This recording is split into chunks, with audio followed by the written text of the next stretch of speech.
Bien, el escenario 2 del taller de SLP consiste en cambiar la orientación del diseño hacia un diseño basado en el producto o en familia de productos. Recordemos que la primera etapa consistía fundamentalmente en mantener la disposición de los talleres, es decir, una distribución por proceso. Lo que se hizo fue un análisis a través de los flujos de material para ver si se podía mejorar la ubicación de cada uno de los talleres tal como estaban en el plan original y mejorarla en términos de algún indicador que fundamentalmente tenía que ver con la función de costos. Bien, en este caso entonces partimos exactamente de lo mismo. Recordemos que el punto de arranque fueron los diagramas de operaciones, 7 referencias en total y una información sobre el tiempo disponible, 3 turnos, 8 horas por turnos, un factor de eficiencia de utilización del 90%. Creo que es conveniente aclarar que los datos de esta versión puede que no coincidan con los de algunos de sus talleres porque es una versión diferente, tiene la misma estructura, los mismos componentes, pero los datos pueden resultar ser diferentes, no necesariamente los mismos. Bueno, la siguiente que se desarrolló fue el diagrama o la matriz multiproducto. En este caso, en este segundo escenario, esta matriz nos brinda información valiosa a partir de la forma como se distribuyen las operaciones de cada producto siguiendo esa secuencia preliminar que fue la que se estableció en la forma como se organizaron los recursos. Entonces aquí ya podemos tener una herramienta de análisis preliminar en la que yo he dado por llamar el ojímetro, porque básicamente es revisar si hay similitud en la secuencia simplemente observando los diagramas, y como ocurre precisamente en este taller o en este ejercicio, efectivamente es posible evidenciar esa similitud, ahí lo podemos ver agrupado por colores, entre algunos pares de productos, por ejemplo el producto A con el producto B, el C con el F y el D con el E. El producto G no tiene similitud con ninguno, podríamos pensar en dejarlo por ahora de manera independiente. Ahora bien, no basta solamente con el análisis de los diagramas tal como quedaron acomodados, los diagramas de operaciones, pero acomodados en esa secuencia, que es lo que denominamos el diagrama multiproducto, sino que debemos aplicar algún tipo de herramientas que nos permita de manera cuantitativa establecer ese nivel de correlación o de similitud entre las secuencias. Entonces, recordemos, para ello podemos hacer uso de un par de indicadores. Quiero aclarar que están en proceso de desarrollo, los estoy perfeccionando, pero por ahora estas dos versiones que son muy sencillas. La primera de ellas es lo que yo denomino el indicador o el índice de similitud, parte de la matriz origen-destino de referencias. Aquí no se manejan volúmenes, se manejan las referencias o los productos que se mueven entre los centros de trabajo o los elementos que estamos evaluando para la ubicación.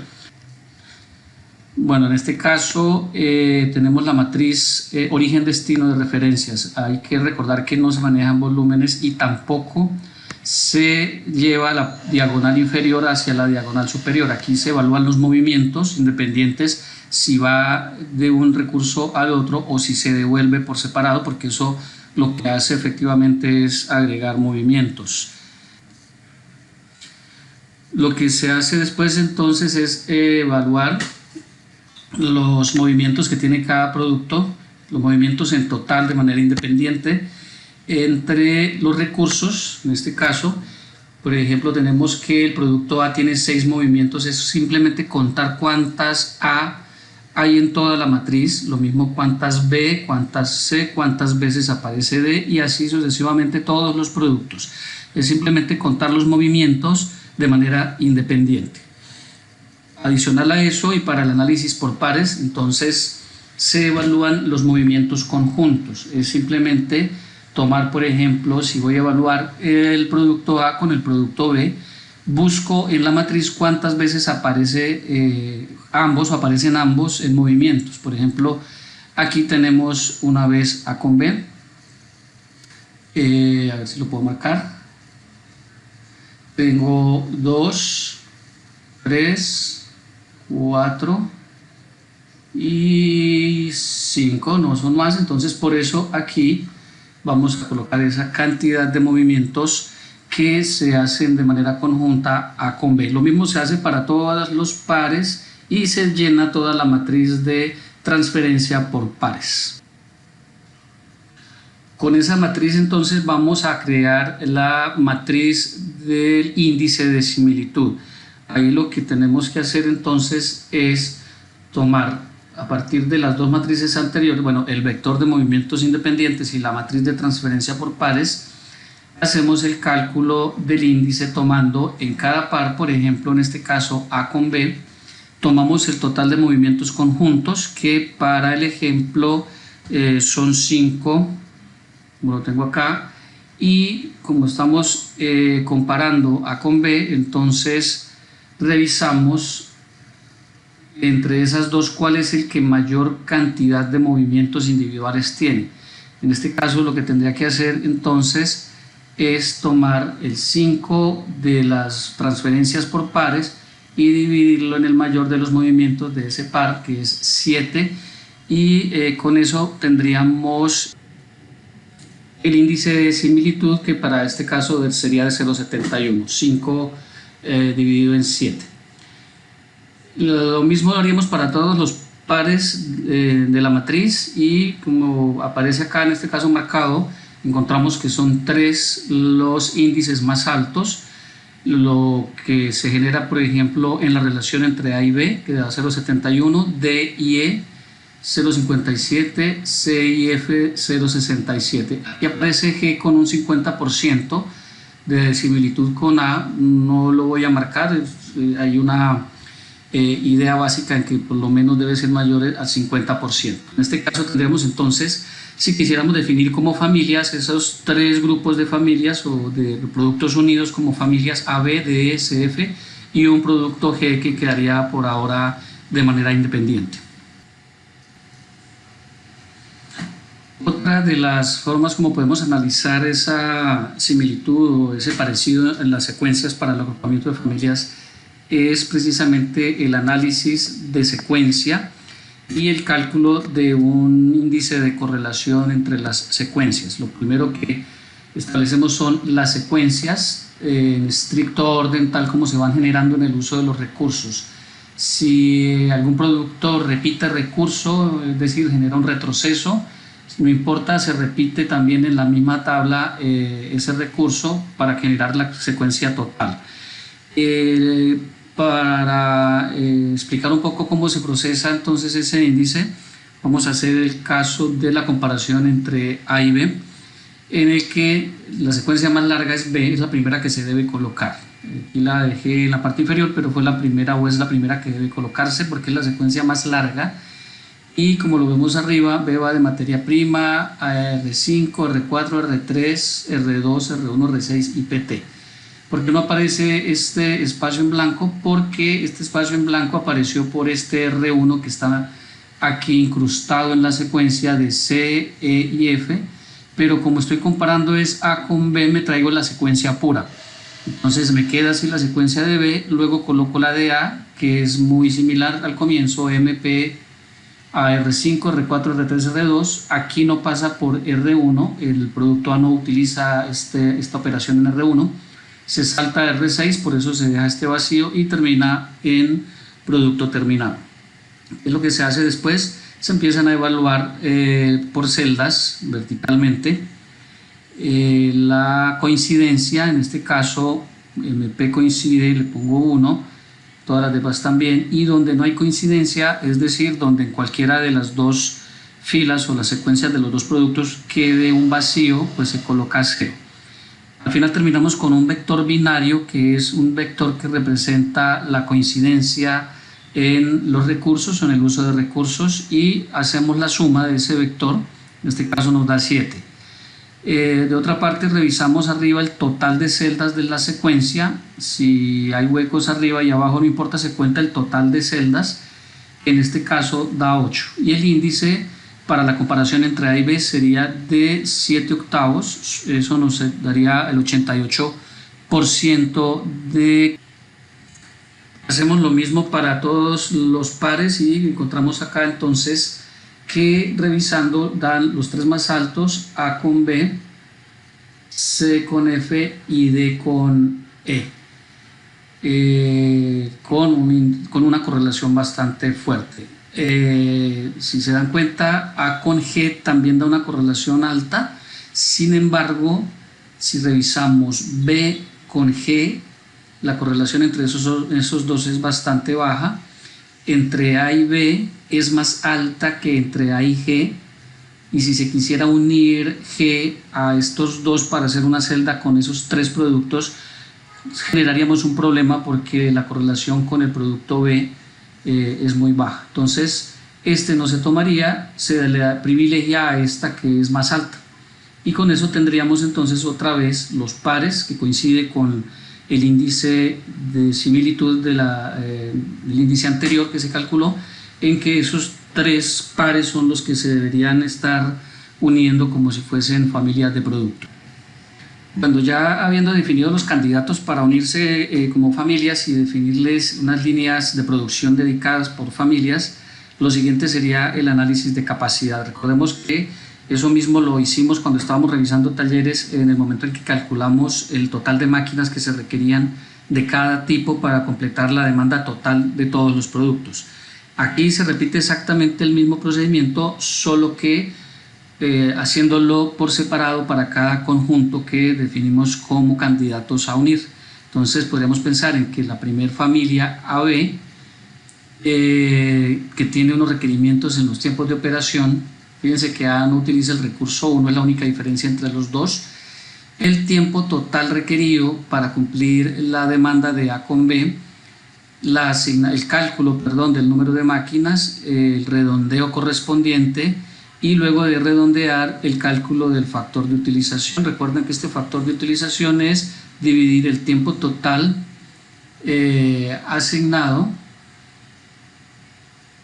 en el tiempo total requerido sobre el tiempo total asignado. Como asignamos una máquina, son 3 turnos de 480, un factor de eficiencia de utilización del 90%, ese sería el tiempo disponible de esta máquina, se contrasta con el tiempo requerido y de ahí sale el factor de utilización. Como podemos ver, todos los factores de utilización están arriba del 90%, es decir que ya de manera absoluta podríamos decir que podemos dedicar una línea para que se fabrique A y B, y tendríamos primero una muy buena disposición o muy buena configuración, porque sería una especie de celda con una sola secuencia o una secuencia predominante, y además los recursos asignados tendrían un factor de utilización bastante alto. Hacemos lo mismo con los demás, por ejemplo el conjunto DE, hacemos exactamente los mismos cálculos, el tiempo agregado, el cálculo del número de máquinas, el redondeo y el factor de utilización. El menor es 0.86, bastante bueno. Si revisamos C con F, también tenemos la misma situación, únicamente aquí hay uno inferior al 80%, que es el recurso 6, que por los requerimientos de tiempo necesita 3 máquinas para asignarle, entonces da un 78%. Y nos quedaría pendiente G, que definimos que era mejor dejarlo solo, y vemos que G solamente utiliza R2 con un 96%, una maquinita, y una maquinita del recurso 3 que también tiene un muy buen factor de utilización, y el único problema es R6, del que solamente se asignaría una máquina por redondeo, pero de la cual utilizaría solamente el 50%. Entonces aquí tendríamos, si sumamos todas las máquinas, tendríamos la cantidad total, pero particularmente hay que prestar atención a estas 8 máquinas de R6, porque si bien es cierto para la primera celda o la primera línea dedicada de la familia B da un factor de utilización bastante alto, también es alto para la familia D. No ocurre así con CF y mucho menos con G. Entonces podemos hacer un intento por mejorar esto haciendo el siguiente análisis. Si tomamos los tiempos totales, que en este caso son 3045 minutos, y los agregamos a los que necesita el producto G, que son 650 minutos, en total nos daría un requerimiento de 3695 minutos. Y si hacemos los cálculos agregados para los tres productos, los dos de la celda CF más el G que está independiente, necesitaríamos solamente 3 máquinas. Si observamos atrás nos daría 3 para la celda CF y una aquí, serían 4, más las 4 que necesitan las otras celdas. Aquí hay un requerimiento de 8 máquinas, un total de 28 si sumamos todos los recursos. Ahora, si hacemos esta asignación, básicamente es dejar las 3 máquinas en conjunto. Nos quedarían que ya no necesitamos 8 sino 7 máquinas de R6, un factor de utilización conjunto del 95%, muy parecido a lo que sucedió en las otras celdas, y obviamente se reduciría el número total de máquinas, pasaría de 28 a 27 en total. Entonces parece que es una buena decisión. Ahora lo que hay que hacer es, en el desarrollo del diseño, ya en el ejercicio de las análisis de secuencia, tener en cuenta que el recurso 6, en la asignación de la celda CF, tenemos que agregar o tener en cuenta que también va a pasar por ahí el producto G. No va a usar todos los recursos, pero va a hacer uso de una parte pequeña para poder completar la demanda de G. Eso lo vemos en un momento cuando realicemos el análisis de secuencias y los diagramas de relación. Bueno, ¿qué es lo que viene? Pues simplemente repetir el proceso como se hizo en la primera parte del taller, en el escenario 1, cuando se mantenían las disposiciones por proceso. Hay que aclarar algo: cuando estamos diseñando celdas, el hacer el análisis a partir de la matriz origen-destino y el análisis de la matriz de relaciones, que la tengo acá, no es tan necesario. ¿Por qué? Porque se supone que una celda, lo que se define como la línea de producción y el producto que va por la celda o los productos que van por esa celda, se suponen siguen siempre la misma secuencia. Entonces esto sobraría en la medida en que ya sé que los recursos deben ir ubicados en la secuencia de operaciones. Básicamente es tomar la secuencia de operaciones del diagrama de operaciones y al lado poner las maquinitas. Sin embargo, es una apreciación muy particular. Yo sí considero que es viable hacer nuevamente el análisis en la medida en que, como estamos uniendo referencias, en este caso A con B, y no son 100% idénticas en secuencia, pues sí resulta interesante desarrollar este ejercicio de las matrices y el diagrama de relaciones de actividad. En este caso, al unir el producto A y el B, fíjense que no hay retrocesos, de la diagonal hacia abajo no hay nada, todo está de la diagonal hacia arriba, y fíjense cómo sigue una secuencia lógica, y solo hay un numerito por aquí que es este pequeño movimiento, que es la diferencia que hay en la secuencia de A y B.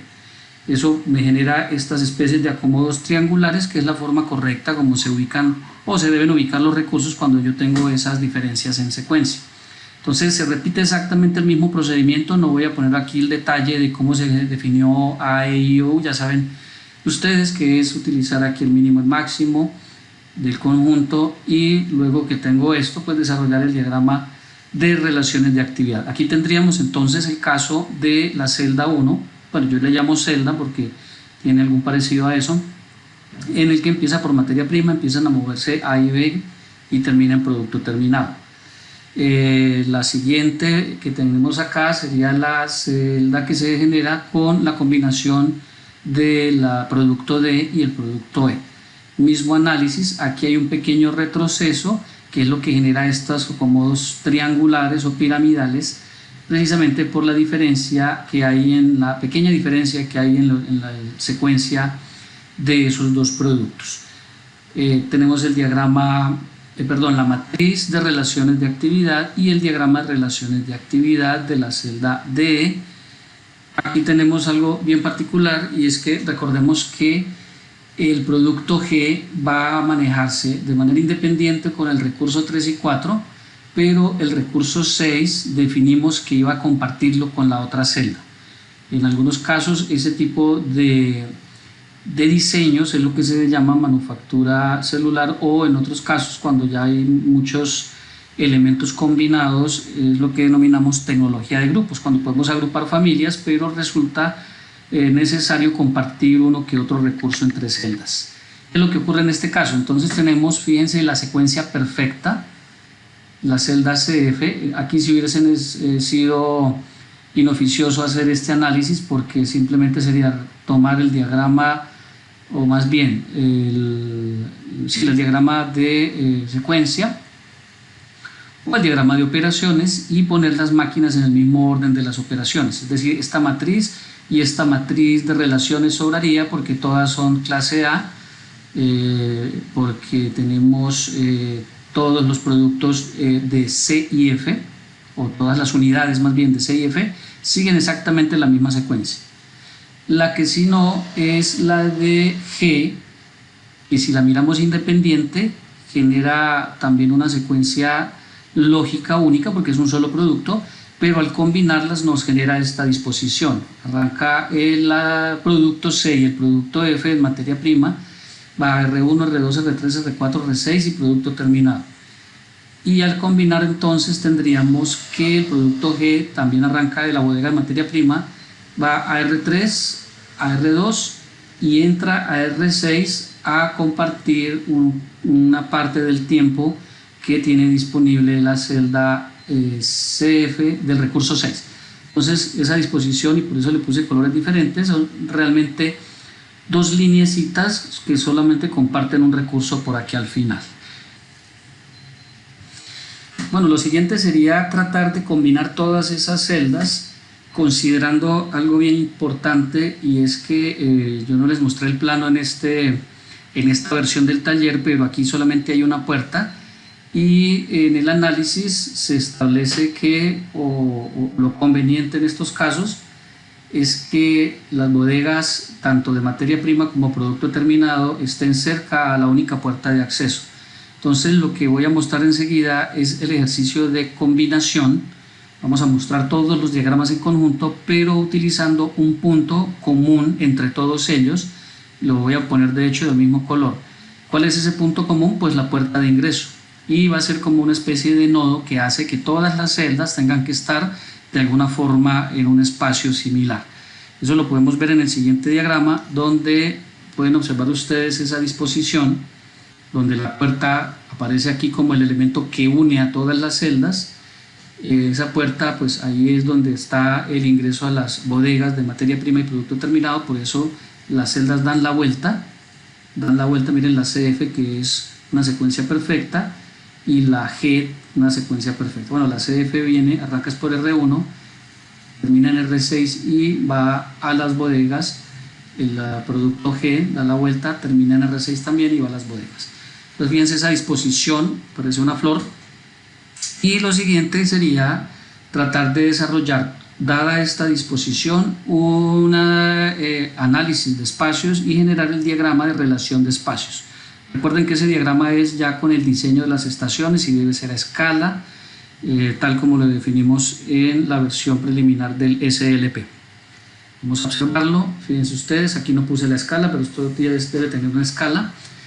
Están ya las máquinas con tamaños específicos, y algo bien importante, y es que aquí aparece en color rojo la conexión de cada celda con la puerta.